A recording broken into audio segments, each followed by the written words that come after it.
Welcome to the Presenting Tradies Masterclass. So this is the aim of this masterclass is kind of to get your story together to present it. So if you haven't presented since high school and you want to go to a school and share your story or present at an apprentice onboarding or generally get up and, sometimes, speak in front of your team as well, putting together a little bit of a kind of presentation, a bit of a structure to what you say. So then you can go out there and tell the world. What we're going to theme tonight around is kind of, putting your story together in roughly like a 10-minute kind of presentation. Cool. So the bits that we're going to break it down into are your mindset, picking your topic or your theme, picking your key points or what experiences you want to talk about, and putting it all together and then getting the words out and wrapping it all up at the end.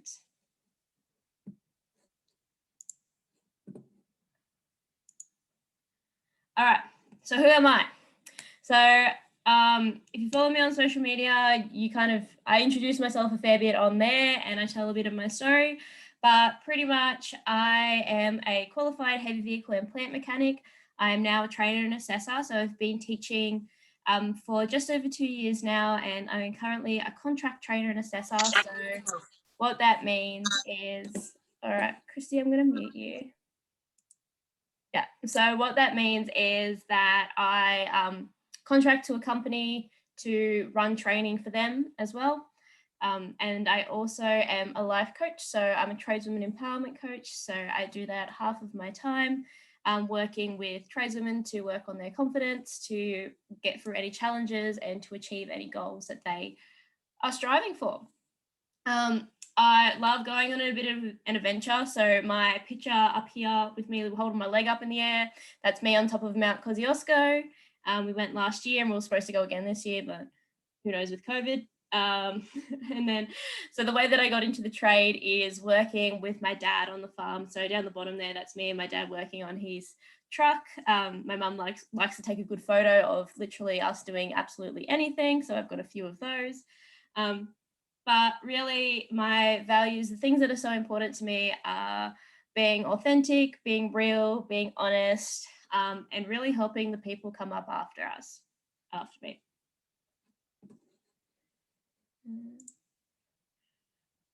All right, so your mindset.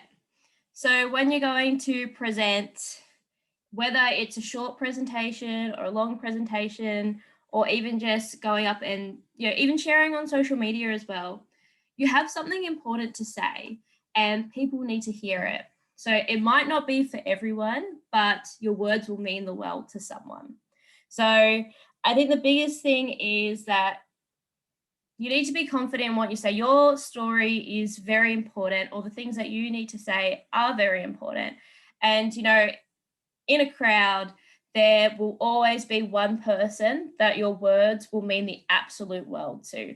And they might not tell you at the time, they might tell you a few months later. I've had a few girls message me a few months later being like, I was going for a really hard time, and hearing your story just really got me through that. And they didn't have the confidence to say it at the time. And I know I've been in the crowd sometimes and I've heard someone say something and I'm like, yes, that I needed to hear that. That's exactly what I needed to hear today. And you might not reach out to them straight away, but it's so important that if you feel the need to share something and you want to put it out to the world, it is important and someone will need to hear it. You've got a reason for that feeling of sharing it. When you're going up and you're presenting, for me personally, something that I did to help my mindset and something that I do quite often with my confidence in general is shoulders up and back. It's not a very big thing, but that kind of presence and your stance and your posture can really affect your mindset, and actually has done some studies where kind of power posing does actually increase your testosterone level, and testosterone is connected into that more confidence kind of thing. So for me, it's just a deep breath in, shoulders up and back, and trying to hold that position. I feel a lot more confident in that position, as well as then being like, I'm open to share my story to the world. I'm open to share what I need to say. So this collection of images is actually a slide from my very first presentation. I look back on that presentation and I think, thank God I did that presentation, because it led me on a path that I never would have ever imagined, but I'm so glad that I have learnt a lot since then. So in this slide here, I was trying to talk about like growing up, my life before entering my apprenticeship. So I wanted to have everything on there. I wanted to have my family. I wanted to have, working with my brothers, like my brothers on the farm, going motorbike riding, playing soccer. Like I wanted to have it all on there. Even at the corner here, which I cut off, was me and my friend getting ready for a night out. I wanted to have everything on there. But this being up on a screen and having like a room full of people, it's not really that easy to see, and it's harder to articulate. If you've got 10 minutes, you don't want to waste it, as well as sometimes you can get lost on a story that might not be exactly relevant to what you're trying to get to. You can't talk about everything in 10 minutes. Some people try, and I feel like they're those annoying people at conferences that go like double over their time because they try and talk about everything because they're like, I can get everything into 10 minutes. You can't. Unfortunately, you cannot. So it's really important to pick a topic or a theme that you're going to keep everything to. So for me personally, a big one that I pick when this one is one of my favorite ones to kind of relate it back to when I'm talking to apprentices in pre-apprenticeship courses, so not quite apprentices yet. And I like to pick the theme of doing things that scare you and going outside of your comfort zone. So either one of them I will pick to be like my theme. Sometimes you might have, so that'll be a theme if have been asked to tell my story. If you have a topic, so if someone's asked you to speak about something technical, it's good to pick like one technical thing to talk about. Not be like, okay, I'm going to tell everyone how the mechanics of a whole engine works in 10 minutes. It's like, okay, I'm going to teach the basic 4 strokes in 10 minutes, not like absolutely everything. Or I'm going to teach someone how to build a house in 10 minutes. I'm going to talk about that whole process. It's like, no, let's do one joint in 10 minutes. That's more practical. So that's what I mean by topic and theme. All right. The next thing that you need to do is pick your key points or experiences. So for a 10-minute presentation, I wouldn't recommend any more than 4 key points. I know if you remember, when I was back in high school, I was struggling to speak for a minute. Now I struggle to speak for less than 10. So when you get on a roll, you can sometimes get a bit carried away. But for a 10-minute presentation, it's really good to have 1 to 4. So 4 is on the max end, but some instances I generally only pick 1 experience. So in that example of sharing my story for people in pre-apprenticeship courses, I actually pick 1 experience and I go really in depth on that 1 experience. And the thing is, with you're telling a story, you're kind of painting a picture in people's heads. So for me, the 1 experience that I really like to pick is my first engine rebuild that I did on my own. I talk about that in so much depth. So I go into how I felt going into that experience, the different facts, like the different tasks that I had to do, how I felt overcoming each of those tasks and doing that, how I felt when the engine started, what I learned from that. So I pick 1 experience and go really in depth, because when you're talking to people and you're telling your story, you want to add as much detail in there as possible, add as much kind of colorful detail that helps them really paint the picture of what you're saying. So if you're talking technical, you want to use as much language as you can to be able to, say if you're talking about a part, you want people to be able to imagine the part in their head. If you're talking about doing a join or building a garden bed, you want people to really imagine, like if you're talking about digging in the soil, how does that feel? What does it look like? And people really connect to that kind of, I can imagine and see myself in that position. And if you're going key points, so if you were talking technical and you had that theme of, say, building a garden bed, you'd want to pick 1 or 2 things about that, like 1 to 4 things about that. So you wouldn't want to go, okay, here's how you build a garden bed from the ground up. Here are, the 3 key points, and pick 3 things. You don't want to be like, okay, here's a 10-step process in 10 minutes, because once you add your introduction and your conclusion kind of on that, you only end up with about 40 seconds to talk about each point. So if you do 1 or 2 or 4, you end up with at least 2 minutes to talk about each. All right. So putting it all together. So you've picked a theme or a topic. You've got your main points that you want to hit, or the main experiences that you want to share. Now you're going to kind of put it all together in kind of a bit of a structure that's going to make sense as it comes out. So if you are talking technical and you want to start from the beginning of the process to an end of a process, you want to try and do that in order. If you've got notes, obviously you come in order. It's really important that when you introduce your topic at the beginning, you give them a bit of an idea about what the end of it is going to look like. So, hey guys, today, just roughly, hey guys, today we're going to talk about doing a join. This is what the join looks like if you have a presentation. This is going to be your end product. For me, for my, on that theme of the courage for the pre-apprentices, today I'm going to talk about what I do is I actually introduce myself. I'm a national world skills gold medalist in heavy vehicle. I am international medalist. I'm now a trainer and assessor and a life coach, but this all didn't happen overnight. There's a story to get here. So I give them a bit of an idea of what the end of it is going to look like, and then you get into it. If you're doing something with a theme, so kind of more on that soft side of things, like the professional development, the soft skills, telling a story, I really like to, if you've got more than one experience, say you've got 2 or 3 experiences and you're telling them, say you're talking about starting your apprenticeship, finishing your apprenticeship, and changing workplace as a tradesperson.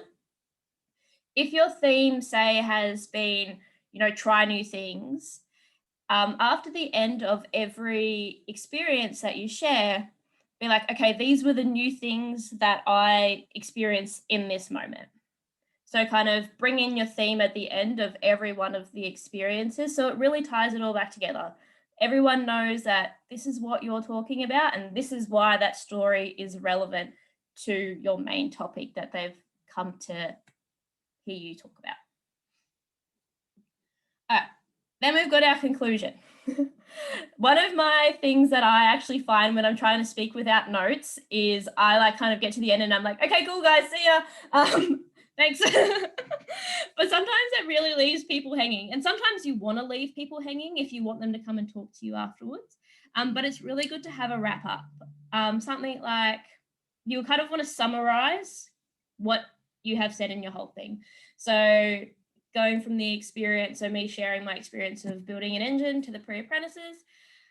So guys, today I've shared a small piece of my story to you. This event has really made a big impact in my life, and I really try and use this energy to go into any other steps in my life. If you want to contact me, this is how to contact me, and I really appreciate you guys listening today. So bringing in your theme, bringing in a little bit of a summary of what you spoke about the whole time. So if you've done the 3 steps to build a garden bed, quick overview, like, hey guys, thanks guys for listening. I'm really glad you enjoyed my 3 steps to building a garden bed. Just to recap, the 3 steps are buying soil, buying plants, and then putting them together. I know, Christy, I'm probably butchering that all together, but you guys get the idea. You want to summarize that really quickly at the end, because everyone's like, yeah, that's all of them. Because sometimes people might connect more to one part and then they might kind of miss everything else, or some people daydream and then you bring them back and be like, this is what I spoke about, guys. So yeah, summarizing it at the end, wrapping it up. And if you're in a position for people to contact you afterwards, you can be like, hey guys, this is how to contact me. Or if they can chat to you afterwards, you know, hey guys, I'm hanging around during the break. Come and chat to me if you'd like to.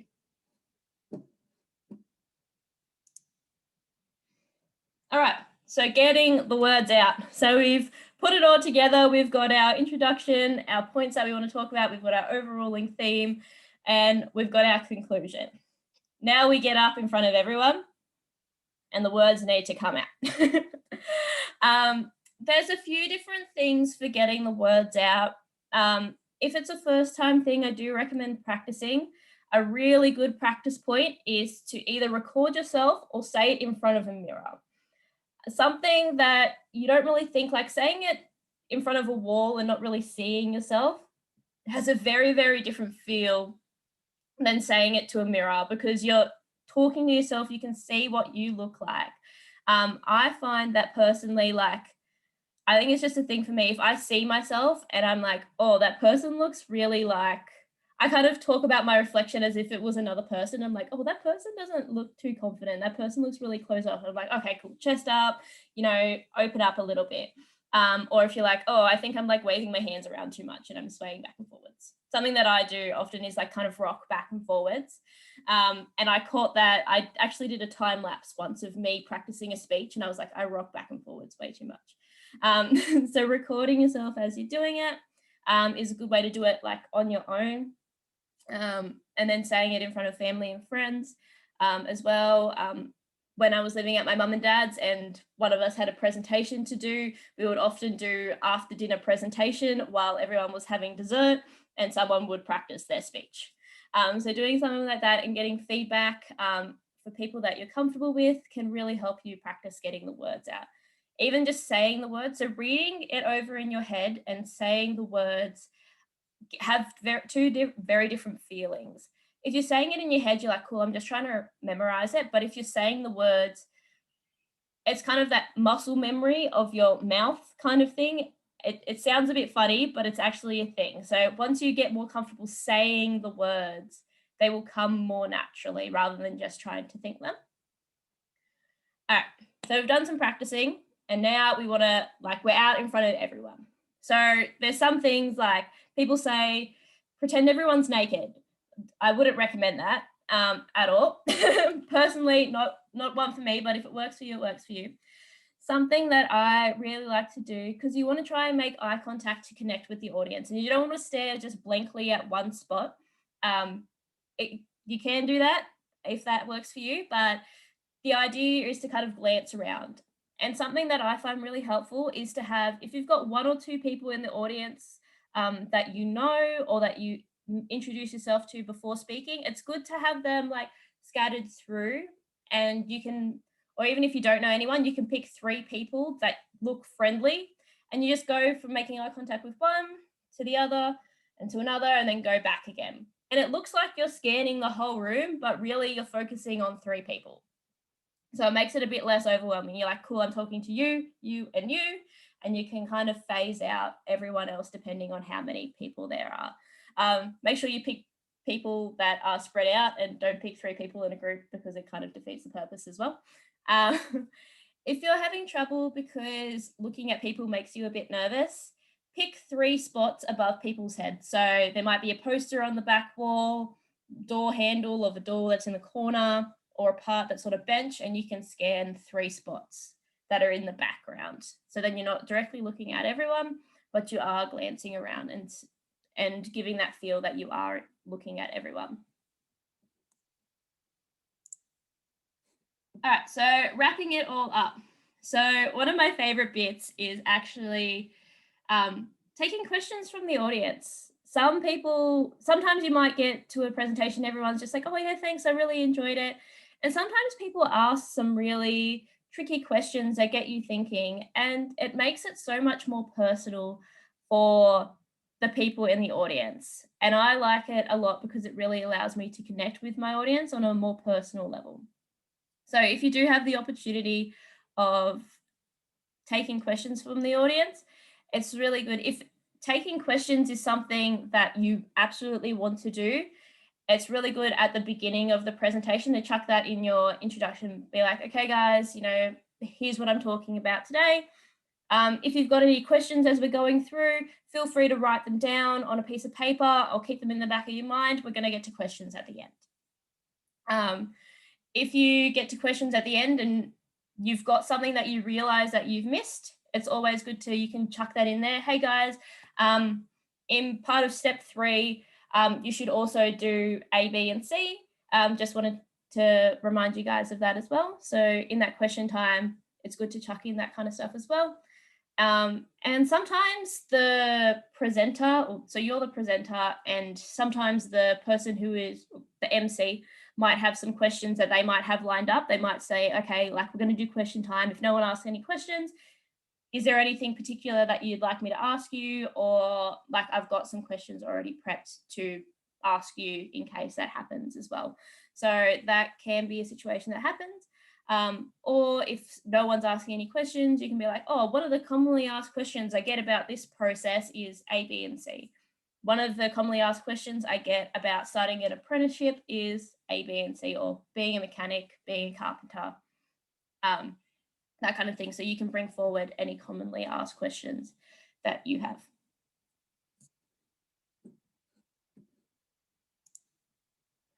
Awesome. So today was a bit of a kind of a quicker overview of the process. I think for me personally, there's the basic skills, and for presenting, it's just like any other muscle. So I kind of like, it's like your presentation muscle. A lot of it is, you know, you learn the basics and then you practice it.